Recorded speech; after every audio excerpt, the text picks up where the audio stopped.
worth the wait. Trust me, this gonna be crazy. How about the heavy stuff? The child wasn't his, and he still had to pay child support. It's a very heated topic. How was that right? Mama's baby, daddy's maybe. I just have so many questions I want to ask you. I just like to kiss it. There's something wrong with that. Damn. He told me he had a vasectomy. I'm pregnant. Betrayal has been committed. Hit you with the bad pipes routine. How does he maintain his humposity? He likes it when it pinches my nip. Why can't you open up, brother? I'm a karate man. Karate man rules on the inside. They don't show their weaknesses. Yeah. How do you write women so well? Zoe Williams, Reason and accountability. the voice of reason. So the whole negative pastor's kid stereotype that goes wild, especially the pastor's daughter that just goes wild and does freaky things and makes really bad decisions like the prodigal son in the Bible and just all this bad stuff, and it's like, oh, they're just terrible parents. No, they just have kids that have free will that didn't make the best decisions. Hi guys, and welcome back to my channel. Also, Butter says hello. She's chilling in here asleep with me today while I'm filming.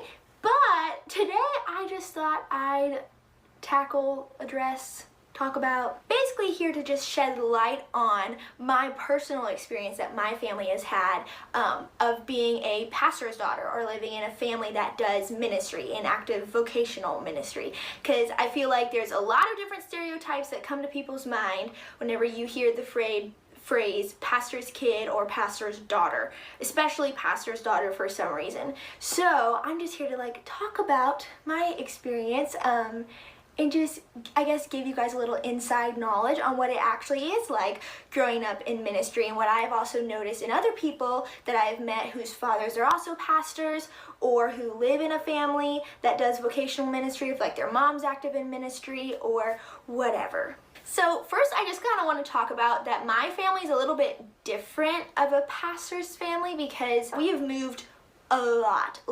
We've lived in 7 to 10 states, I can't really remember, and Florida is where I've lived here the longest. I've lived here for 8 years now with our family, and we know for a fact that God has called us to stay here at this church, which is wonderful. We were homeschooled full-time mainly because of that, because we just moved so much that going in and out of public schools would have been pretty tumultuous, and so it was honestly kind of lonely growing up in the sense of my only friends really were my family.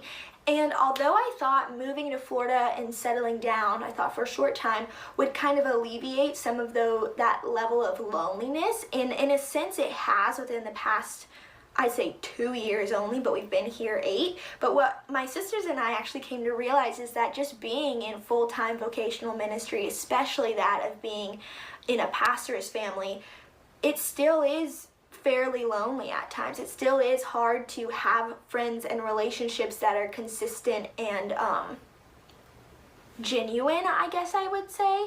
And it's sometimes been really difficult, but I just learned that it just comes with the calling of being set apart. You can't be set apart and live set apart if you're living around everybody else. But as a pastor's family, you are definitely called to be set apart, but you also feel like you live in a glass box sometimes, especially as a parent, how people so easily watch and criticize the family of a pastor and equate that to the level of ability that they have to serve and lead a church. And now, to an extent, if you're an incredibly unhealthy person at home, an unhealthy family at home, and you're in vocational ministry, that is something you do need to get a hold of, because that's more of a reflection of your spiritual walk, the maturity of your walk and of your family, and what kind of biblical truth you're raising in your family or lack thereof. So that is something to be discerning of. Oh my God. I'm sorry. I don't want to. Maybe I should do this show on my podcast where I could really cut loose and tell stories. Because, listen, in my experience, relationally, right, I've dealt with pastors' kids or pastors' daughters or whatever on numerous occasions. And it's never turned out well. Not ever. The judgmentalism, the moralism.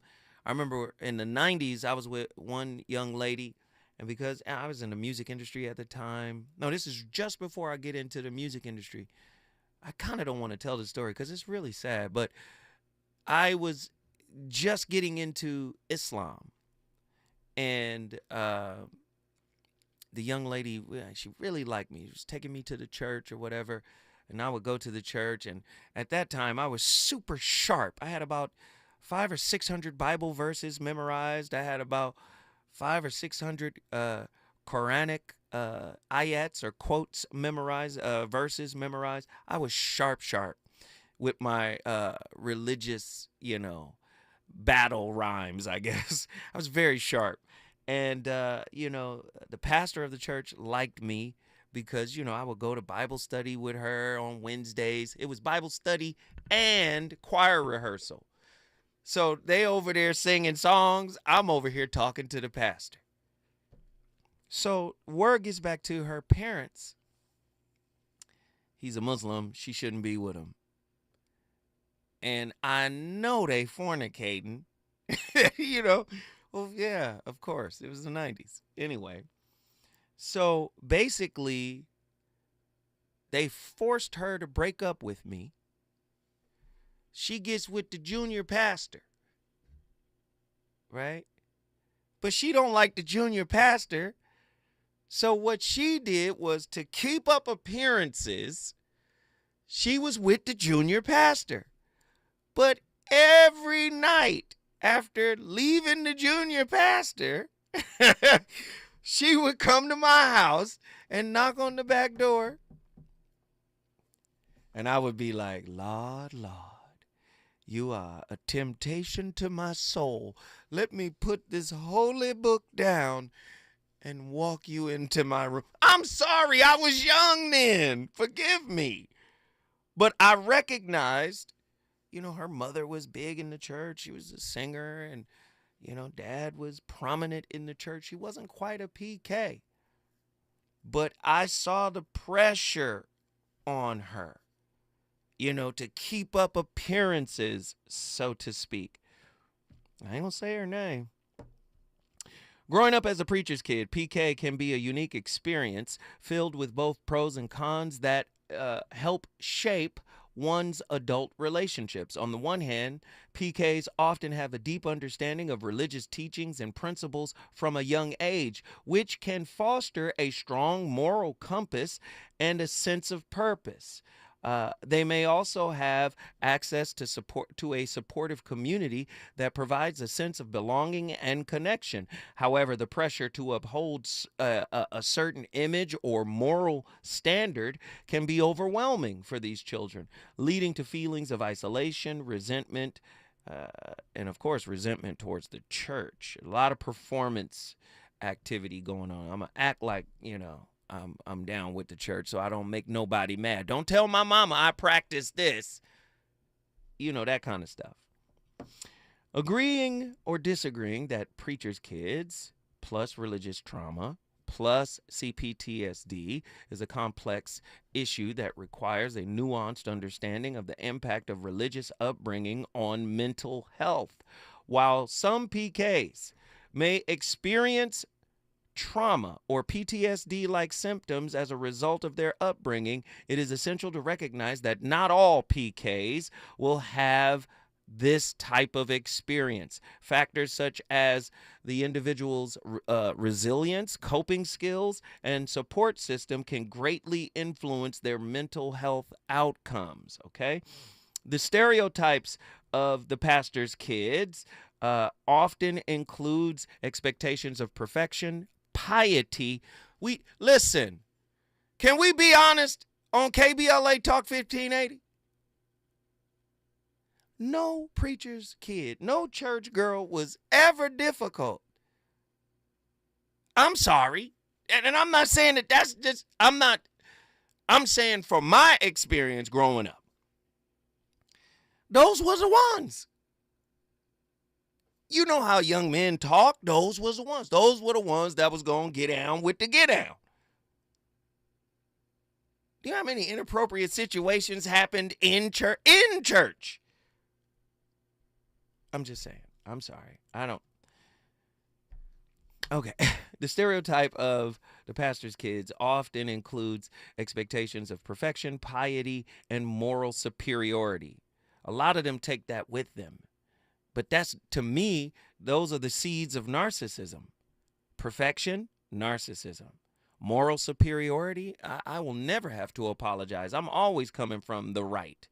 PKs are often held to a higher standard than other children in the community, leading to feelings of pressure, guilt, and shame if they do not meet these expectations. This can create a sense of internal conflict. Here we go, cognitive dissonance, internal conflict, and confusion as they navigate their own beliefs and values in relation to those imposed upon them by their parents and the church. Growing up as a pastor's kid can have a profound impact on one's life, influencing their beliefs, their values, and relationships well into adulthood. And if the pastor in the pulpit is unhealed himself, the dogma don't make you healed. The doctrine don't make you healed. If he is unhealed, people think joining a religion is self-work. No, becoming the religion is the self-work. Huh? How many people you met love as hard as Jesus or his Father? Did you hear how many people have you met that love at the vibrational frequency of Christ? I ain't never met no religious folk nowhere near that frequency or vibration.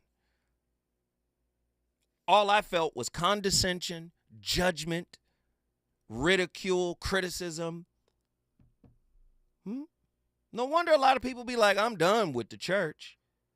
Some examples of church hurt include abuse, misuse of power, unrepentant sin that leadership refuses to address.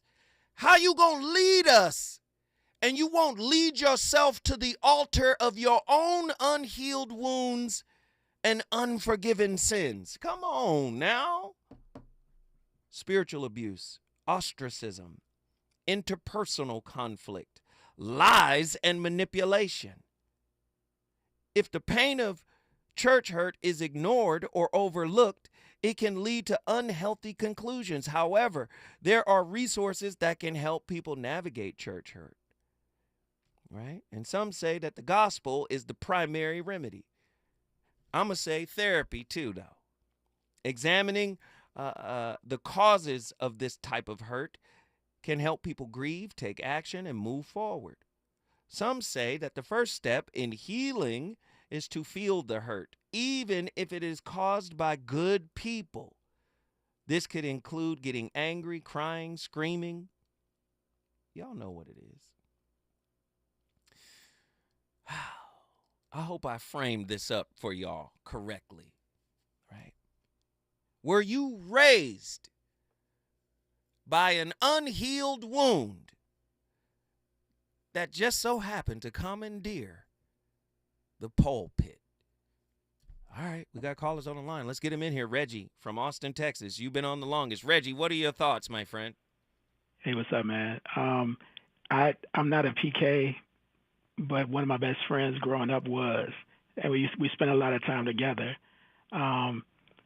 And one thing about a PK is that you're going to deal with a lot of extremity.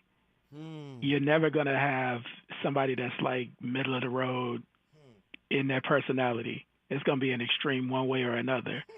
And for this person, they left the church altogether because of the foul way that some of the congregants treated their father. And I mean, you know, he's pastor to you. He was dad to him. You know, and you don't disrespect a person like that. I mean, a pastor in many Baptist churches is just one meeting of the deacon board away from losing his job. That's real. And so they have to do basically what you ask them to do, but the pastor is there to do what God has said to do. And so it's a battle sometime between two factions. And your family, and your family you know, receives the brunt of all of that drama. and he deals with it in the drug addiction. He's been married this is his fourth time, I believe. I mean, all of that. I'm not saying all of that had to do with church hurt, but it played a part in where he is. I know that. Right. And so I think it comes because we ask our pastors to be everything except human. Everything, bro. Come on, man. Are we the talking only right now? Time, Come on. Man, the only time your pastor can be human is when he falls or when he dies. And that's, I mean, it's a lot of other emotions and scenarios between those two.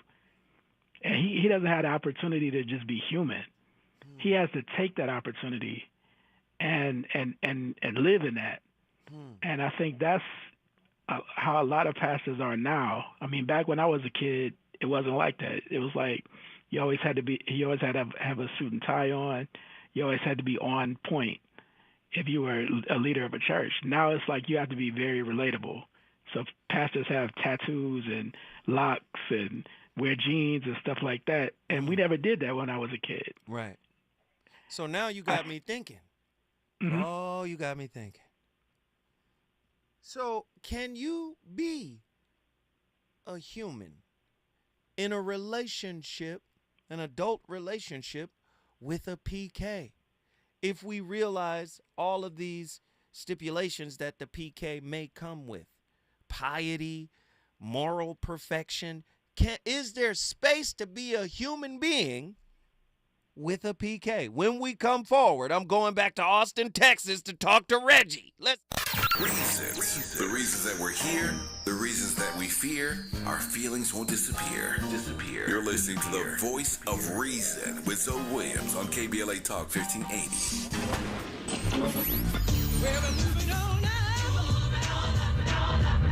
Tavis is like George and Wheezy. He's moving on up. Last year, Tavis was number 45 on the Talkers Magazine list of the 100 most important radio talk show hosts in America. Wait for it. The 2024 list was recently released, and Tavis has jumped to number 33 on the list of the nation's most important talkers, making him the highest-ranked African-American on the coveted roster.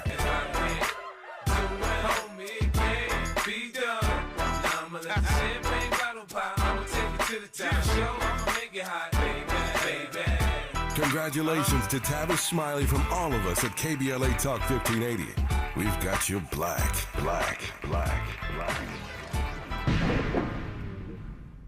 Sometimes I struggle to get to sleep. My body stopped for the day, but my mind is still running. So I take ZQuil. ZQuil, the world's #1 sleep aid brand, has a range of non-habit-forming products to fit you and your family's needs. Invest in a great night's sleep for the best you tomorrow.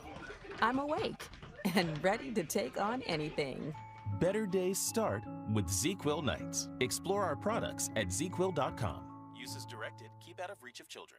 Our daughter Jessie loves playing detective. But since we discovered she has sensitive skin, we've been playing detective too. We thought the problem was our puppy. But it was actually our old detergent. So we switched to Tide Free and Gentle. Tide Free and Gentle has no dyes or perfumes, so it's gentle on her skin. If it's gotta be clean, it's gotta be Tide Free and Gentle. This back-to-school season, Tide and Downy are giving back with $1.5 million in scholarships. Enter to win. No purchase necessary. US/DC 17+. End September 30th. Rules. Tide.com/scholarship/official rules. KBLA Talk 1580 invites you to join us in our climate justice campaign partner, LA City Council member Curran D. Price Jr., as we celebrate the grand unveiling of the South LA Greenway, Saturday, August 3rd, 10 a.m. to 2 p.m. at the Augustus Hawkins Nature Park, 5790 Compton Avenue in the city of Los Angeles. Join us for a green and healthy festival with free food, planting activities, tree adoptions, nature walking tours, Zumba, yoga, sound baths, and more. It's summer, time to get outside. We look forward to seeing you at the dedication of the South LA Greenway, Saturday, August 3rd, 10 a.m. to 2 p.m. at the Augustus Hawkins Nature Park, 5790 Compton Avenue in the city of Los Angeles. Caring about the climate, caring about the community, LA City Council member Curran D. Price Jr. and KBLA Talk 1580. You know you want some more. It's the voice of reason with Zoe Williams on KBLA Talk 1580.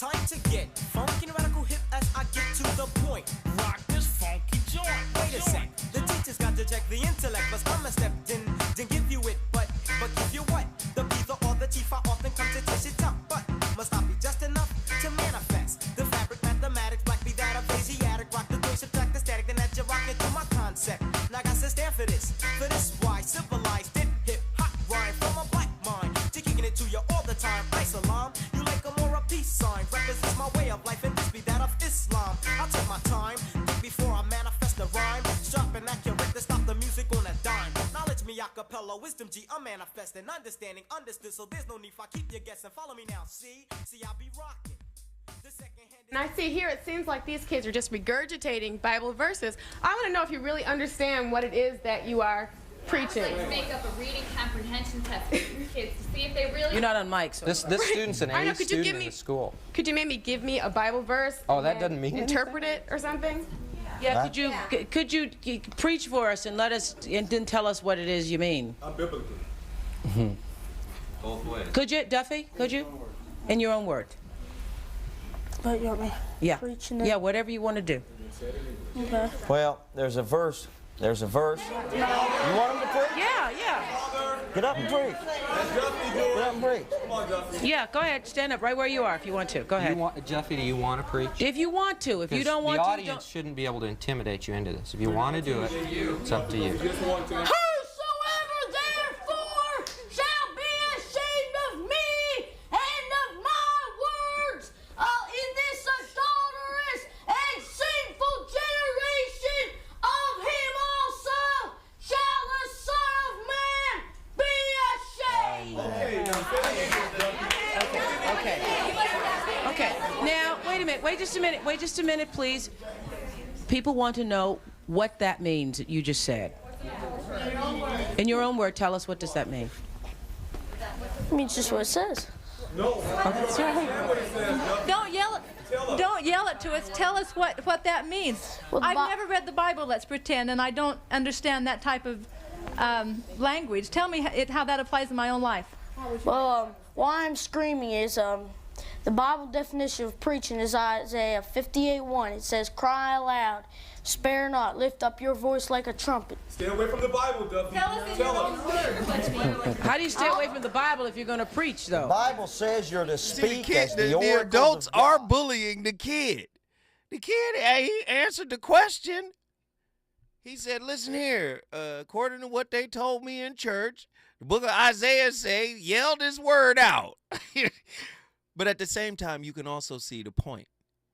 And that point is quite simple. This is a child who doesn't fully comprehend the magnitude of what he's saying. So basically, what he's saying and the style in which he is saying it is predominantly performative. He's performing. So he doesn't fully grasp what's happening, right? And yes, he can go back and quote the Bible verse that supports the yelling, but he still doesn't understand the full depth and breadth of what that is. So, and it's fine, but when you got a parent that's pushing you in that, let me tell you something. It's just like sports. I told my sons and daughter, I told them all. I said, all three of you, I said, listen here. Whatever you want to do, decide.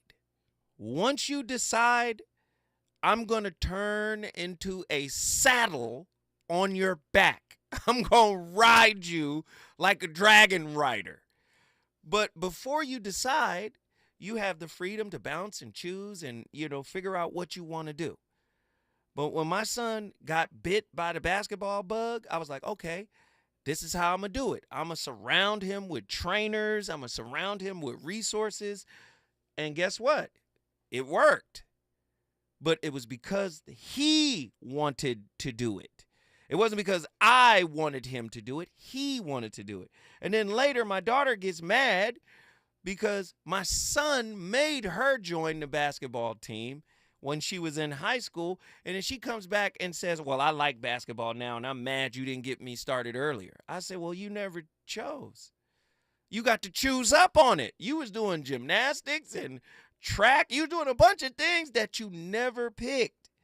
if you'd have picked one, I would have been on you. So she was mad that I wasn't on her. Anyway, Reggie, let's get Reg back in here for his final thought. Reggie? Hey, the last thing, man. I think that if you're friends with a PK, you can be human with them. Matter of fact, it's a point where that's what they need, because nobody else is being human with them. They're befriending them because they want to get close to their father or whatever, and they want to get something from them. If you ever meet a PK, be honest with them, man. Be compassionate with them, because they're going through some stuff that you probably can't understand. Right. I like that. I learned. All right, bro. Yeah, I love that. Reggie, guess what you just did? Brother Austin in the building. Talk to you, bro. Austin, Texas is in the building. We love that brother. He's always giving us insight. I learn from him all the time. If you want to bring your city in the building, all you got to do is call me at 1-800-920-1580. Andy. I was just going to say cuss him out, too. Cuss them out, too. Yeah. They just might, be real. Be that authentic. Yeah, they might need a little piece of that. Yep. Leroy from Inglewood. You already know what Hey, listen, wait. Because I already know I know what's finna happen with Leroy. I already know what's about to go down.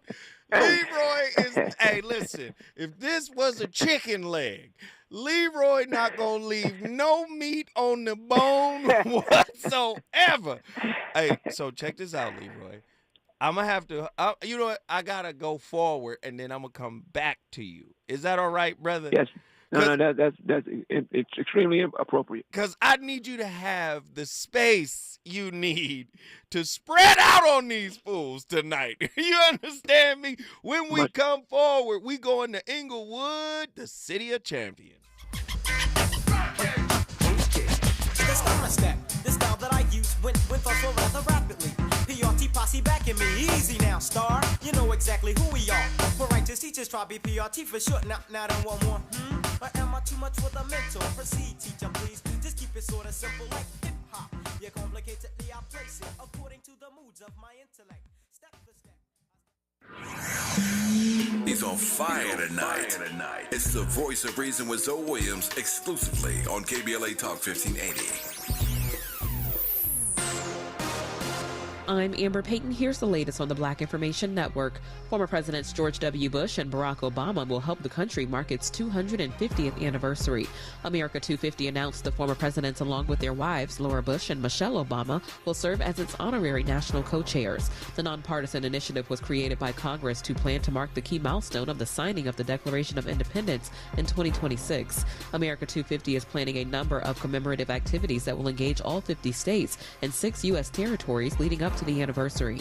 The city of Montgomery, Alabama is celebrating Black Business Month. An event called the Sips at Sunset Garden Party will be held this Saturday at the Museum of Fine Arts. It's put on by the Alabama Collective in partnership with Access Montgomery. Proceeds benefit MGM Seed, which is designed to empower and uplift small and minority-owned businesses. About 10% of all American businesses are Black-owned. That's the latest. I'm Amber Payton on your home for 24/7 News, the Black Information Network. Want to save up to 50% on new blinds and shades? Blind Store offers custom-made blinds, shades, and shutters at prices way less than big box retailers. And right now, save up to 50% off any order during Blind Store's July 4th sale. Hurry, sale ends July 8th. Blindstore.com. Follow the leader. KBLA Talk 1580. Follow the leader. If you're not following KBLA Talk 1580 on all of our socials, then you're missing out. Download our app and find us on Facebook, Twitter, Instagram, YouTube, and on the web at KBLA 1580. That's right. Again, you can find all of our socials at KBLA 1580. We've got a lot to talk about. By the way, if you miss any of our weekday shows in real time, you can always catch up by checking out the podcast of your favorite shows at your leisure. At KBLA Talk 1580, we've got your black. Got your black. Follow the leader. Oh my God. Follow the leader. Follow the leader. Follow the leader. Follow the leader. To help combat climate change, LADWP is helping neighborhoods have better access to electric vehicles by awarding nearly $130 million in EV rebates to customers just like you. From big savings on used EVs to building new charging plazas, LADWP is charging ahead to help all Angelenos experience the benefits of EVs. Get rebates of up to $4,000 for a used EV and $1,750 for a charger. Learn more at ladwp.com/EV. That's ladwp.com/EV. Securing your firearms protects lives. Pick up your free gun safety lock at select LA County libraries and hospitals. Learn more about other gun safety measures you can take to keep our families and communities safe.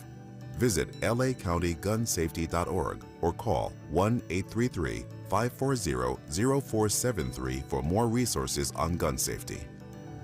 Together, we can save lives. Hey, LA residents, it's planting season and the perfect time to get shade trees growing around your home. LADWP and City Plants are giving every resident up to 7 free trees. That's right, 7 free trees delivered right to your door. Trees are great for the environment, help improve air quality, and can help you save on your bill when you use less air conditioning to stay cool indoors. Learn more at ladwp.com/free trees. That's ladwp.com/free trees. Hey, John, why so glum? I just got let go. The company's downsizing. This is the 3rd time in the last 2 years. I'm done with this. Have you thought about My Computer Career? I've heard they can train you for a career in IT in just a few months, including cybersecurity and the basics of AI. And you don't need prior training or experience. Now that's a recession-resistant career. Wow, thanks. I'll check them out. Go to mycomputercareer.edu and take the free career evaluation. mycomputercareer.edu. Financial aid is available for qualified students, including the TIA. KBLA Talk 1580. We've got a lot to talk about. KBLA Talk 1580 reminding you that we keep us safe. Pro Football Hall of Famer and urban peace pioneer Jim Brown believed in just that. So he founded the Amera I Can Foundation for Social Change in 1988, focusing on at-risk and high-risk youth in underserved schools and juvenile detention facilities, as well as adult incarceration and reentry initiatives. The core of the Amera I Can program is its 15-chapter life skills curriculum. Mastery of these skills allows individuals to meet their academic potential, conform their behavior to acceptable societal standards, and improve the quality of their lives by equipping them with what they need to confidently and successfully contribute to society. Today, the foundation is led by its president, Monique Brown, who has been actively involved in the organization for more than 25 years. The Amera I Can Foundation continues its work in memory of its founder, actor, philanthropist, and NFL legend Jim Brown. To get involved or make a donation, please visit AmeriICanCommunity.partners. That's AmeriICanCommunity.partners. This is a community call to action from KBLA Talk 1580. If we're the ones disproportionately impacted by these climate catastrophes, why should we be silent? Turning up the volume all year long on the climate conversation for KBLA Talk 1580. KBLA Talk 1580 invites you to join us for a book party celebrating The Covenant with Black America 20 years later. Almost 2 decades ago, the Covenant book, compiled and edited by Tavis Smiley, climbed to #1 on the New York Times bestsellers list and stayed there for weeks. The first book by a black-owned publisher to achieve such a feat. The urgency of the issues that matter most to black fellow citizens has only intensified, especially in this critical election year. On Wednesday evening, August 14th, 6 to 9 p.m., come meet Tavis Smiley alongside Covenant contributors including Cornel West, Connie Rice, Mark Ridley Thomas, Elisa Orduna, Tyrone Howard, and Melina Abdullah as they sign copies of The Covenant with Black America 20 years later. You can purchase your books on site and get them autographed. That's Wednesday evening, August 14th, 6 to 9 p.m. in the city of Los Angeles. Admission is free, but you must register at KBLA1580.com. At KBLA Talk 1580, we've got your black.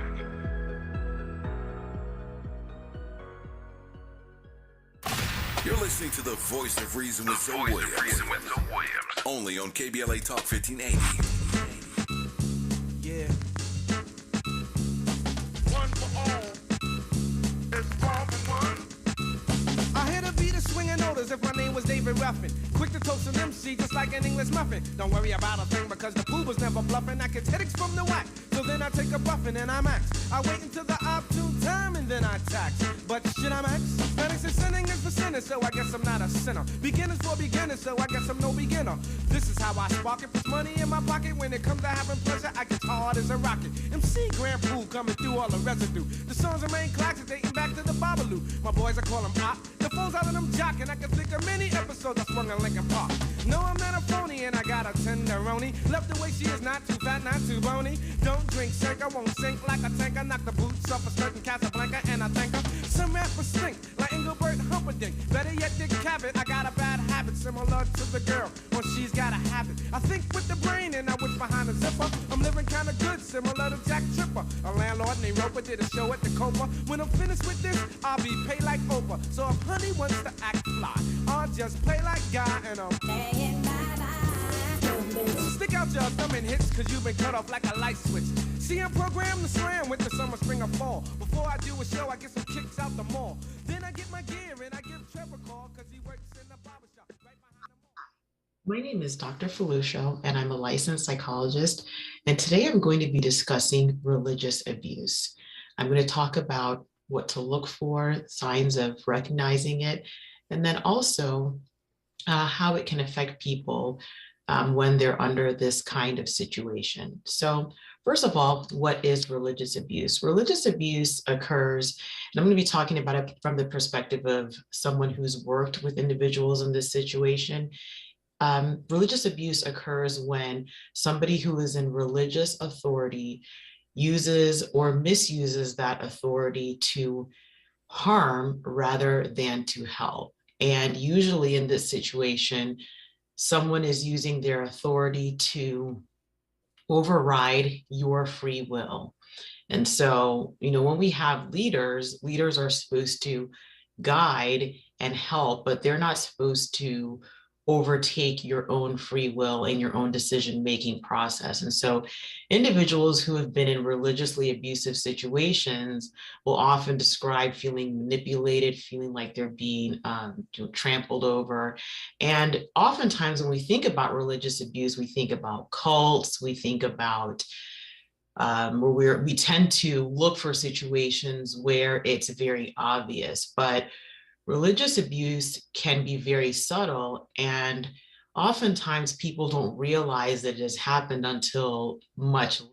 Man, this is deep, man. Imagine if you were raised in that kind of environment, what that can do to you, how it can warp your perspective, and how you see the world, and how you interact, and how you show up to relate. Heavy stuff. We talk about attachment styles all the time, so imagine if you were raised by a wound, an unhealed wound, that just so happened to commandeer a pulpit. Whew, heavy stuff, man. Leroy Inglewood, come on, get in here, brother. All right. Here we go. Okay. Now I'm a child of a pastor and a mother who was very deeply involved in the church, and I'm grateful for both of them. Your topic began with the relationship of the child with the parent who was in the pulpit or, in those type of positions of power in church. Before I get into this, I just want to say many of the people who leave church oftentimes are worse off without it than they were with it. They lack the stability, civility, and structure that comes with that organizational, in that organizational space. But I'm touching on some stuff that you've already touched on in the past. Religion is binding. It's supposed to be voluntary. A binding to practice of principles proven to promote abundant prosperity and limit harm. My burden is easy. My yoke is light. It's a lamp unto my feet, a light unto my path. I'm going to hide thy words in my heart, that I might not sin against God, that I might please God, that I might not offend God. Religion typically places God as external and tries to lock God in a box. God is not even really a good word. I should say divine creative source. In the hands of power, it becomes a handmaiden of conquerors and opiate of the masses. Many who leave are worse off without it than with it.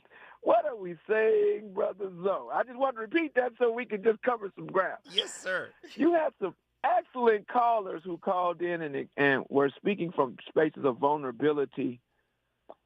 PKs need friends that are going to be honest with them. But mostly they got to learn how to be honest with their own mirror, and that is extremely rough when you're in a dogmatic environment. We don't have leaders who do what Jesus did and learn over time how to fast 40 days and 40 nights. Like you learn how to run a marathon of 26 miles. You don't pick that up overnight. Somebody has to teach you that, how to fast 40 days and 40 nights. That means you have attained a high level of self-mastery. most ministers in this day and age don't do what Buddha did. They don't go and live through life and go through the ups and downs before they come to the clarity of saying, come on, there's a path that we can weave through this so that we can experience abundant prosperity through these practices and limit harm. Come on. We don't do what Muhammad did. Muhammad goes off and he has this yearning to learn. He can't even read, but he's sitting up under the scholars. He goes to the religions of his day. He recognizes the hypocrisies, and then he starts listening to his servants. Right. He listens to his servant Bilal, and Bilal teaches him like a professor teaches a student. He listens to his wife. Did you hear me? He listens to his wife. He goes see the Jews of that day, the people of the book, and then he comes back and tries to heal the land from the corruption of religion in that day. Yeah. So most folks don't even know this history I just explained. They won't get into it. Knowledge of self is almost forbidden in black spaces. It's slave diet, slave religion, slave mentality. So you can't help but have wounded pulpiteers. You can't help but have that.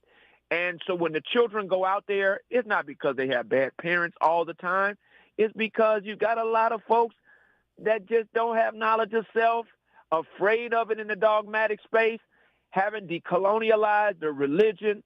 They haven't done what Joshua Maponga and PLO Lumumba and Arakana Chihomboro talks about in the African space, and they just go along with what they've been given. But wait a minute. Wait a minute. Yeah. You said they have to approach things from the mindset of Christ. But Christ, listen, now, Christ could kick it with Mary Magdalene and prostitutes and pimps, and Christ could kick it with all of the low ones. But these preachers' kids can't because they feel aggrandized morally in some way. A lot of times, these preachers' kids act like Sanhedrins. And you say they need a friend, but sometimes they acting like the moral high ground when in fact they're living with the hypocrisy they modeled. Can we be honest? So from experience and from dealing with others, I can tell you this. It's rough when your folks don't promote a black liberation agenda through the text, whether it's Islam, Christianity, this ism or that ism. Locking God in a box is dangerous. Ooh, yes.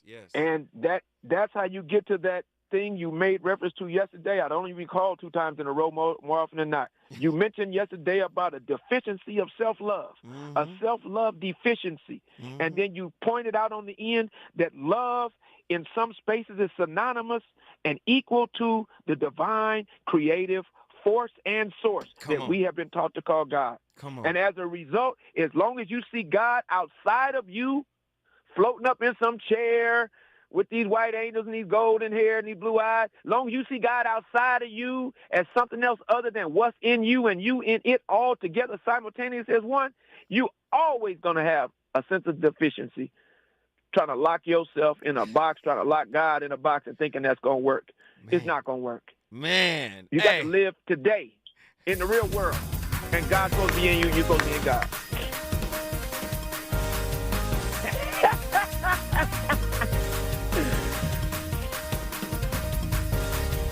My. Yes, Leroy. Guess what you just did? Inglewood is in the house. Come on, Inglewood in the building. When we come forward, we going to Chicago, Illinois to talk to Nick. Let's. Is it good to you? More Voice of Reason with Zoe Williams when we come forward. We ask seniors how to prevent Medicare scams. My best advice, if you get a phone call, do not talk to the person. These people are well trained. Don't talk to them. They don't know me. They're just trying to scam me. Don't be fooled. Hang up. Just hang up. Never give out your Medicare number. They're going to get your number to put in a false claim. If I get a call from someone, I don't pick up the phone. And should I pick up the phone and they ask for information, then I hang up. How do you detect Medicare fraud? Just like I check my credit card statements, I check my Medicare statements monthly. Scammers can get a hold of your number, order medical devices through your account, and you're not even going to know about it if you don't look at your statement. Check your statement every month. If you get your statement and you see something that you know you did not have done, you report it. Call your senior Medicare Patrol.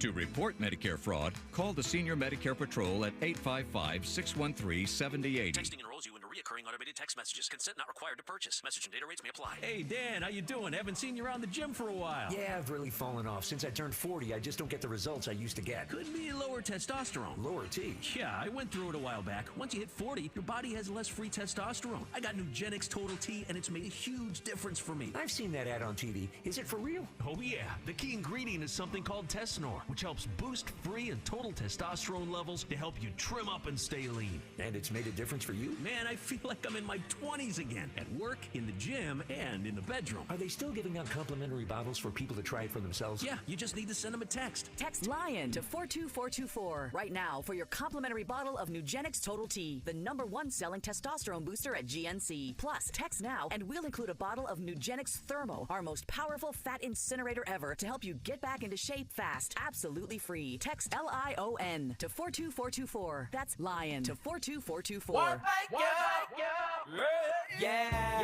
The California Crusader newspaper would like to thank all of our subscribers for their support throughout the years, proudly serving the South Los Angeles and South Bay areas for more than 40 years. The California Crusader is a multicultural, black-owned, adjudicated newspaper that focuses on providing newsworthy information to the people in our community. We're constantly looking for ways to assist businesses in our community to connect with our subscribers. We provide low-cost, effective ways to promote your business with our reasonable and affordable advertising rates. You can participate by suggesting, sharing, and submitting your stories on the California Crusader newspaper Community Share Facebook group page, or visit our website at cal-cruise-news.com. That's calcruisenews.com. Then click on the Submit Now button located on the top right corner of the homepage, or text CCN to 42828. Again, text CCN to 42828. The California Crusader newspaper, working together to build a better community for our future. Subscribe today. You know you want some more. It's the Voice of Reason with Zoe Williams on KBLA Talk 1580.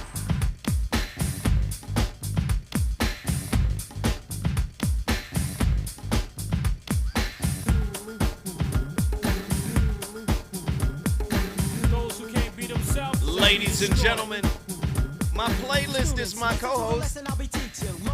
Come on. Poor Righteous Teachers. The whole playlist has been Poor Righteous Teachers or Brand Nubian, man. Because we're talking about, like, you know, philosophical, religious, spiritual stuff. And I love these groups back in the 90s. They were right there with KRS-One. They were right there with all the folks. Where's my caller? We lost Nikki. Okay. Well, Nick from Illinois, Chicago, Illinois. Nick, come in here. What are your thoughts on tonight's topic? Hey, can you hear me? Yes, I can hear you. What are your thoughts on tonight's topic? Okay.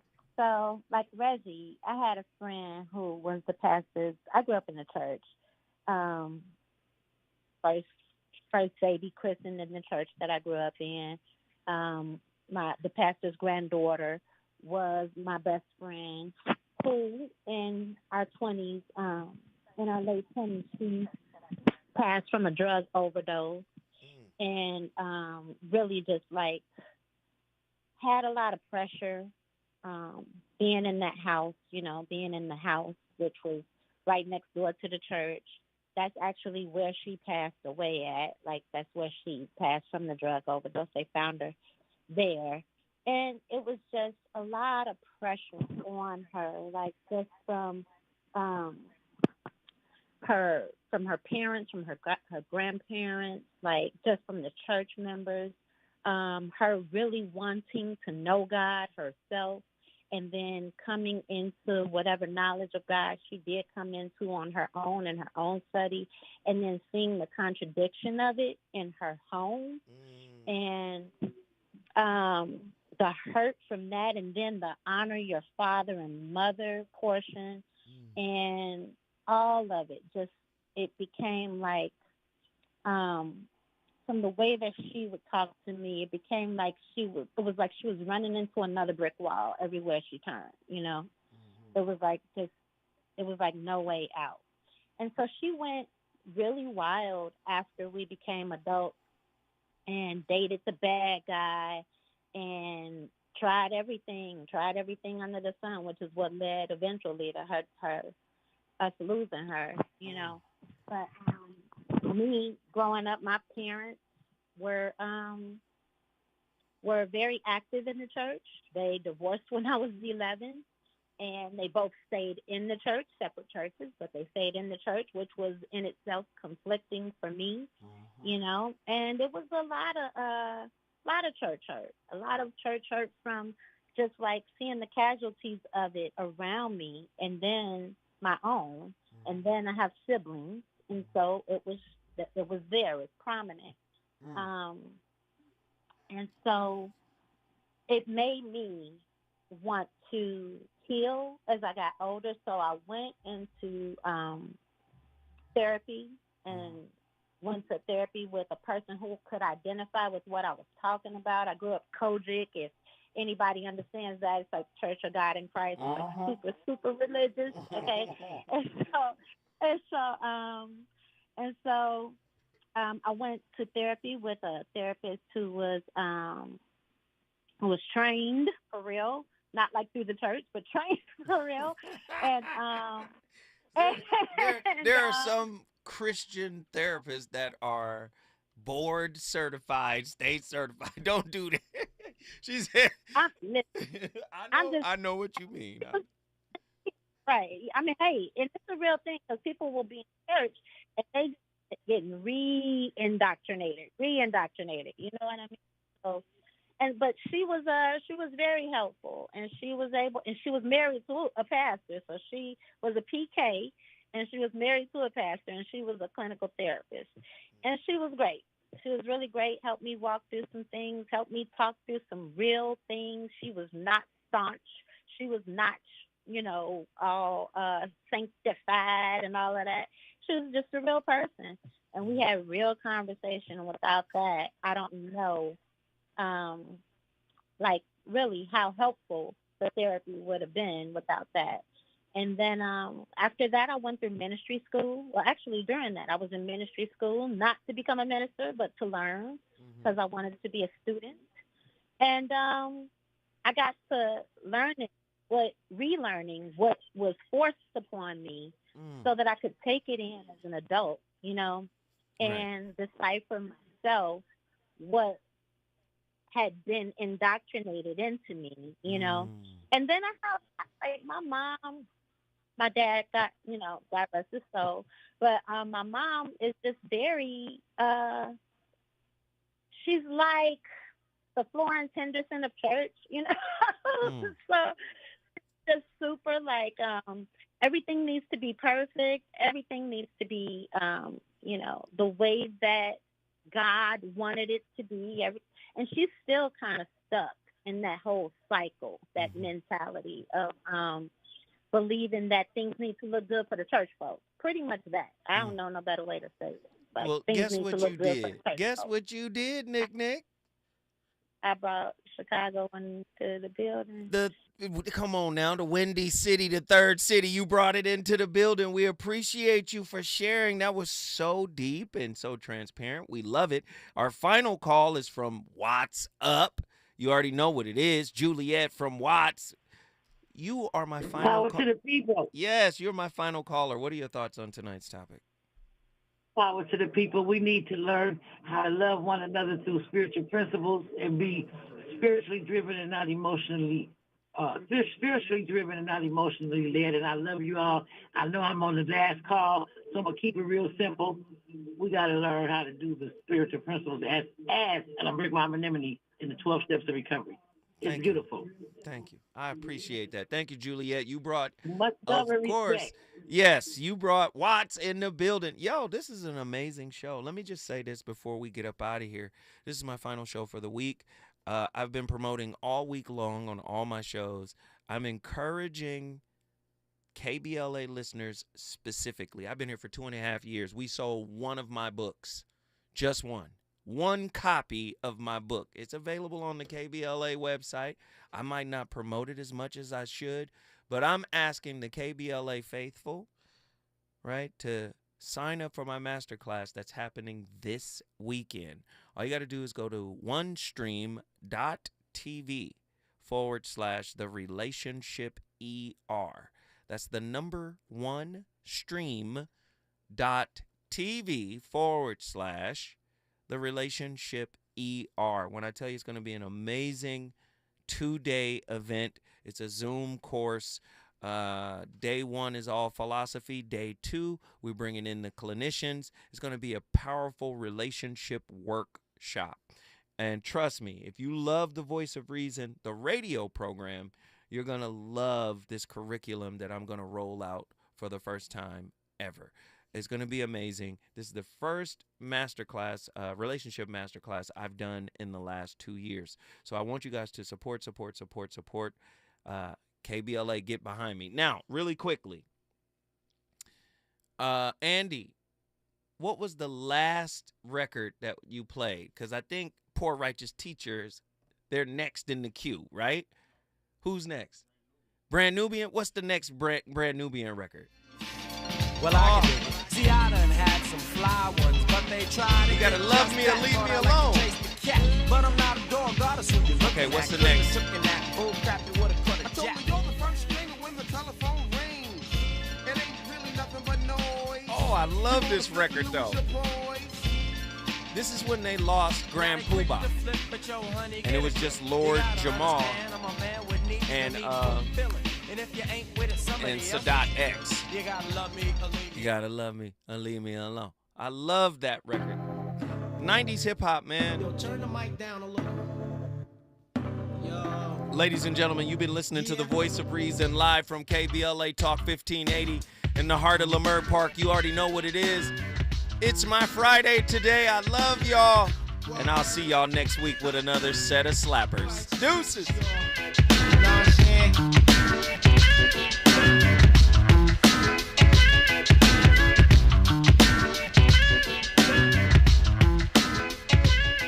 Just like knowledge is infinite, I'm God and I'm living it, giving it all that I got. Shots lit and big lighters flip.